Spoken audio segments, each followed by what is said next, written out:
大家好，我是小美。今天用白萝卜分享一道爽口的小菜。将洗好的白萝卜切去头部和根部，然后再去皮，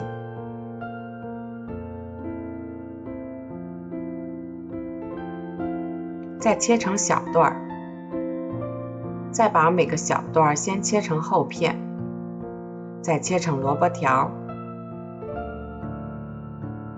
装入碗中，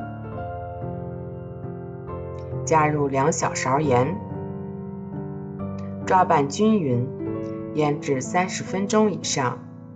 再准备一个去皮的胡萝卜，先切成小段，再切成条，装入碗中，加入1勺食用盐，抓拌均匀，同样腌制30分钟。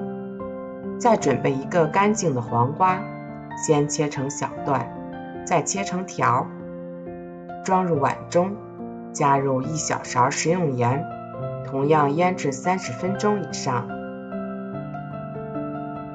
生姜切成片，大蒜切成片，小米椒切成小圈，装入碗中备用。腌好的白萝卜中会出现很多的萝卜水，用手抓出萝卜，放入一个无水无油的保鲜盒中。腌好的黄瓜中同样会出现水分，将腌好的黄瓜放入保鲜盒中。最后把腌好的胡萝卜也加入保鲜盒中，再放些生姜片、蒜片、小米椒，然后倒入白醋，加入2勺白糖，少量的凉开水，水深没过食材就可以了，抓拌均匀。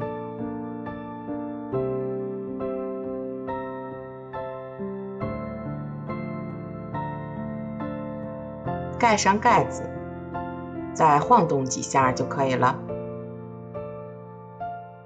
放入冰箱，第2天就可以拿出来吃了。白糖和醋的比例可以根据自己的口味添加。萝卜经过腌制，吃不出萝卜的辛辣味。腌制好的萝卜酸甜微辣，非常的开胃又可以解油腻。夏天的餐桌上有这么一盘爽口的小菜，真的是非常的好吃。如果是给小朋友吃，可以不用放小米椒。每次用干净的筷子吃多少加多少，余下的放冰箱保存，可以存半个月是没有问题的。